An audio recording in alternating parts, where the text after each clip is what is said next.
Kan siapapun calon pemimpin, dia harus berusaha ada di tengah-tengah masyarakat dan berusaha kehadiran dia untuk bisa meringankan beban rakyat. Maka pendekatan untuk menjawab kebutuhan dasar masyarakat, salah satunya adalah ketersediaan air.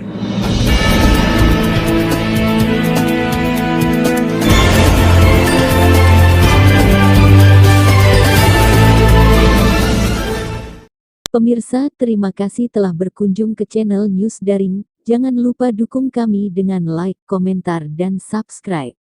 Pemirsa, pembangunan suatu daerah dapat cepat berkembang dengan baik apabila pemimpinnya mampu menguasai permasalahan di daerah tersebut, dan membangun suatu daerah tidak hanya sekedar membuat program tetapi pentingnya keterlibatan semua stakeholder dalam membangun daerah itu, namun perlu didasari dengan pelayanan hati yang tulus alias rasa memiliki daerahnya. Saat ditemui di ruang kerjanya, Selasa tanggal 26 Januari tahun 2021, Kepala Dinas Pendidikan Kabupaten Alor, Albert Opoli, SPD MSI, bakal calon Bupati Alor, mengucapkan terima kasih atas respon masyarakat yang begitu baik terhadap dirinya, yang berencana akan bertarung di Pilkada Bupati Alor tahun 2023 nanti.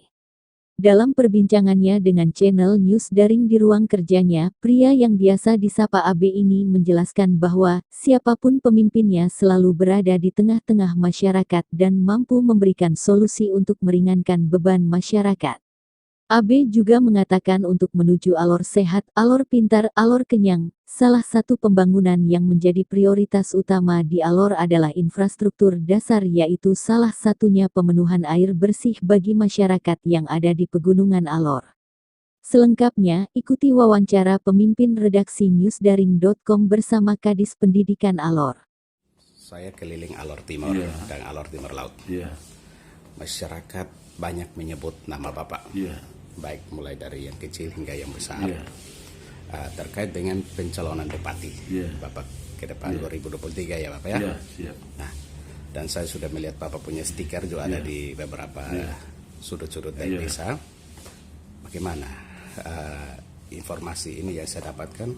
Bagaimana tanggapan Bapak? Baik, terima kasih. Yang pertama, sebagai pembantu bupati, kami terus bekerja.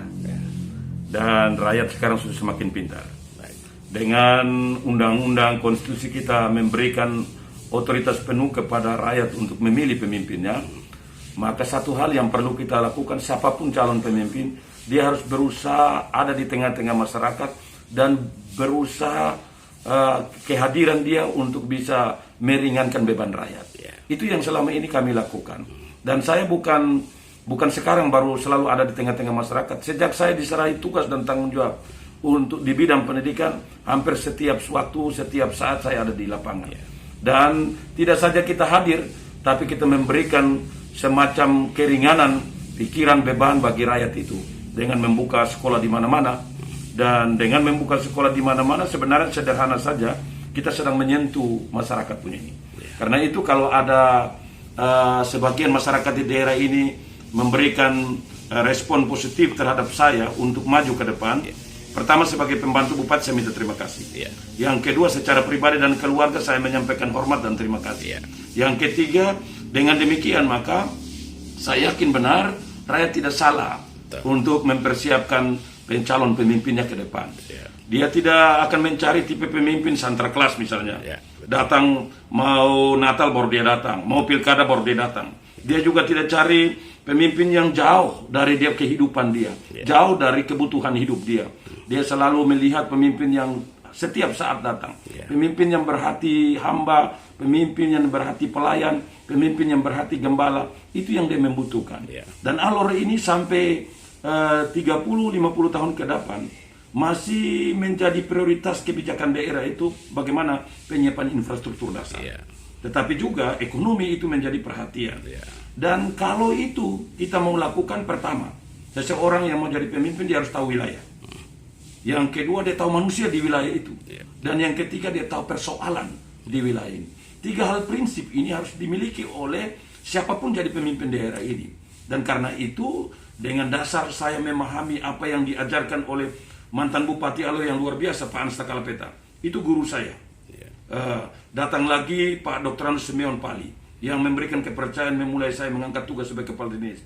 Datang lagi Dr. Anus Amonjobo yang luar biasa. 3 tokoh ini dari segi strategi itu Pak Ans luar biasa, strategi pembangunan daerah.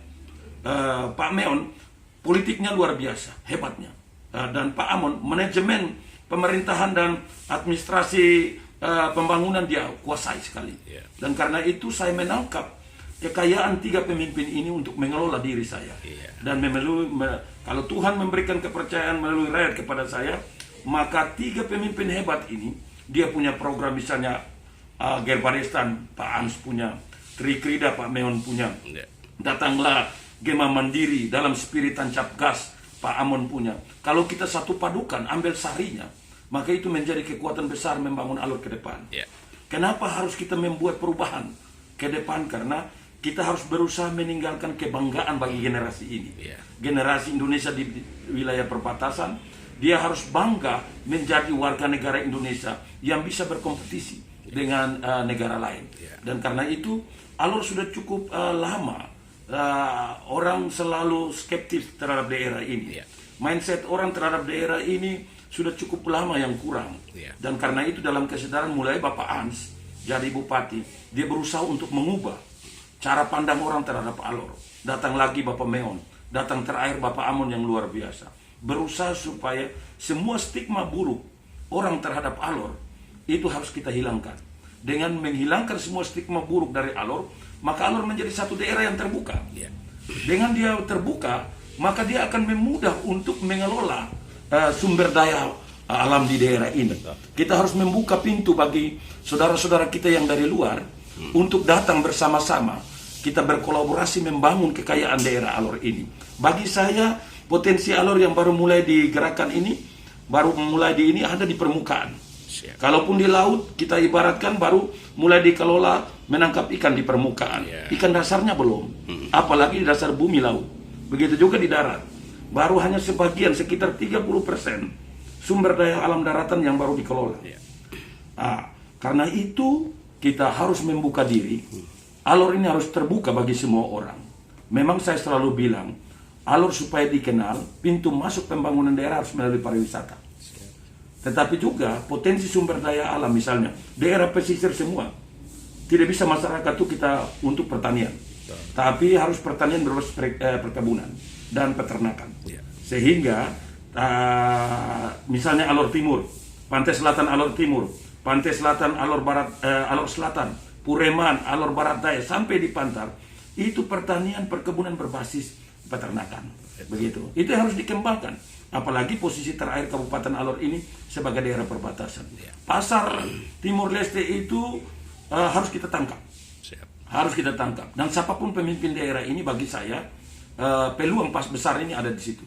Di samping itu dengan kita mempersiapkan sumber daya, mengelola sumber daya alam yang kebijakan untuk mengelola sumber daya alam yang baik, maka dengan sendirinya ikutan sumber daya manusia kita juga harus terjaga. Karena itu di daerah ini juga ada kampus Universitas Tribuana Kalabai. Saya juga selaku salah satu penggagas, pendiri, sekretaris yayasan dari 2003 sampai 2012. Karena itu pemerintahan, yang namanya pemerintahan daerah itu adalah pemerintah dan DPR, tetapi juga ada stakeholder. Stakeholder salah satu kekuatan besar di daerah ini adalah kampus, perguruan tinggi. Harus ke depan kita harus jalan seiring antara pemerintah daerah, DPR dan kampus untuk mengelola semua sumber daya alam, sumber daya manusia bagi kemajuan dan kesejahteraan masyarakat di daerah ini. Saya ada menemukan ada masyarakat sangat membutuhkan air bersih, dan saya sudah sempat menulisnya beberapa minggu lalu. Program Bapak terkait dengan air bersih, karena ini terkait dengan masyarakat Alor pintar. Nah, ketika dia pintar, dia harus mengkonsumsi air yang bersih juga. Bagaimana Bapak? Oh baik, daerah Alor ini kalau di gunung biasanya orang-orang tua dan saya menangkap itu di mana-mana. Kemakmuran, kesejahteraan itu ada di gunung, tapi kehidupannya di pantai. Kalau kita terjemahkan ya dalam bahasa yang lain, suburnya di atas, tapi airnya tenggelam. Dia muncul di pantai, gitu. Dia muncul di pantai. Karena itu di titik-titik tertentu potensi sumber daya alam baik Tapi manusia tidak bisa hidup di tempat itu karena ketersediaan air yang terbatas. Maka pendekatan untuk menjawab kebutuhan dasar masyarakat salah satunya adalah ketersediaan air. Air tanah di mana-mana ada. Baik itu air permukaan maupun air tanah dasar. Dan teknologi sudah semakin bagus. Di setiap titik daerah-daerah kantong-kantong produksi itu sudah mulai kita mapping dia, kita ini untuk ada upaya teknologi untuk kita sediakan air di situ. Saya yakin pasti ada air dan teknologi kita bisa kita gunakan untuk ketersediaan air itu bisa dipenuhi. Dan kita sudah mulai berusaha untuk konsumsi air yang tidak baik, tidak bagus, akan berdampak buruk terhadap pertumbuhan manusia, baik secara fisik maupun intelektualnya. Dan itu yang membuat orang Alor di daerah Pedalaman waktu lalu itu cukup lambat, karena dia mengkonsumsi air yang misalnya air tadahan, air hujan, air juga yang dari mata air yang sudah kalah begitu. Dia punya pencemarannya cukup tinggi, walaupun dalam ketidaksadaran kita, dan itu berdampak terhadap pertumbuhan manusia, tapi intelektual manusia juga. Karena itu ke depan itu menjadi salah satu prioritas. Tadi saya bilang 30-50 tahun yang akan datang Alor ini infrastruktur dasar kebutuhan pokok masyarakat masih menjadi prioritas. Salah satunya adalah ketersediaan air. Ketersediaan air itu menjadi prioritas kita. Dan karena itu di titik-titik tertentu bisa kita membangun embung-embung. Embung-embung kita bangun untuk menangkap air ketika musim hujan. Dia menyimpan dan mensuplai kebutuhan masyarakat. Tetapi juga pengembangan sumur bor, air tadahan, begitu. Itu kita tetap lakukan. Karena itu bagi saya kita mereduksi pola-pola bagaimana menangkap menyiapkan air bagi masyarakat di daerah lain. Saya ambil contoh di Flores itu bagus. Di timur misalnya Belu. Yang baik di daerah Nusa Tenggara Timur itu kita ambil. Kita jangan terlalu jauh lah. Belajar di Jawa, belajar di Kalimantan, Sumatera. Kita belajar tetangga kita. Kalau di Flores ada yang baik, kita mengambil itu datang. Karena secara topografi, Alor dengan Flores itu hampir sama. Alor dengan Belu itu sama. Kulturnya juga sama. Tapi kalau kita ambil sesuatu yang jauh, yang kulturnya berbeda, akan berdampak buruk juga terhadap proses itu. Sehingga itu, seperti saya ambil contoh. Daerah Padang Panjang, sampai di Lantoka, sampai Kolana Selatan, sampai bahkan di Mau Semang. Itu potensi lahan basah yang harus digarap. Kalau itu dioptimalkan, maka beras tidak perlu datangkan dari luar. Didahului dengan pemetaan potensi wilayah, bagi saya. Setelah pemetaan potensi wilayah, maka status tanahnya harus kita jelaskan dulu. Baru kita mengintervensi, treatment kebijakannya apa. Kita arahkan seluruh sumber daya alam, sumber daya, baik itu manusia, sarana prasarana dan uangnya, itu kita arahkan ke tempat itu. Kalau saya di daerah misalnya Padang Panjang, Tanglapui, Kolana Selatan, Mau Semang itu 2 tahun saja kita buka secara besar-besaran, maka kebutuhan pangan kita bisa terpenuhi. Kita tidak lagi pergi datangkan beras yang dari Makassar, dari Sulawesi, tapi kita bisa ini. Mainang, Mebung, Mainang dan sekitarnya itu bisa sayur-sayuran hortikultura. Kita bisa kembangkan sampai di Apui. Itu sedikit yang mau saya sampaikan. Saya minta terima kasih. Saya minta terima kasih karena ruang-ruang dibuka oleh pemerintah, para pemimpin daerah ini, sehingga kami yang muda-muda ini bisa memanfaatkan ruang itu. Ruang yang dibuka adalah memberikan kepercayaan kepada kami untuk bekerja sebagai pembantu. Dan kami terus bekerja, dan akhirnya saat ini masyarakat sudah dengan kecerdasan yang dia miliki, dia memberi harga kepada siapa yang pantas untuk memimpin daerah ini ke depan. Begitu. Pesan dan harapan Bapak. Saya berpesan supaya masyarakat Alor tetap menyadari bahwa posisi Alor saat ini sangat penting. Yang kedua, membangun Alor ini harus mulai dari diri kita sendiri. Memulai dari diri kita sendiri, kesadaran untuk membaharui hidup kita, kesadaran bahwa kita punya derajat dan martabat ini akan baik, tentu mulai dari kita. Pemerintah akan terus ada, hadir di tengah-tengah masyarakat dan berusaha untuk menjawab kebutuhan masyarakat. Karena apa? Pemerintah hadir untuk kebutuhan masyarakat, menjawab kebutuhan masyarakat. Bukan pemerintah hadir untuk memberikan semacam janji-janji palsu. Pemerintah hadir untuk memberikan atau menjawab kebutuhan masyarakat. Karena itu mari kita tetap jaga, terus membangun kerjasama dan komitmen kita untuk mensukseskan program Alur Kenyang, Alur Sehat itu menjadi prioritas kita. Kami sungguh percaya kalau situasi pandemi COVID-19 ini dia mulai berkurang, maka kebijakan-kebijakan daerah melalui program ini akan berjalan dengan baik, akan berdampak terhadap kehidupan masyarakat dan daerah ini ke depan. Terima kasih Bapak buat waktu Ya, dan kesempatan. terima kasih.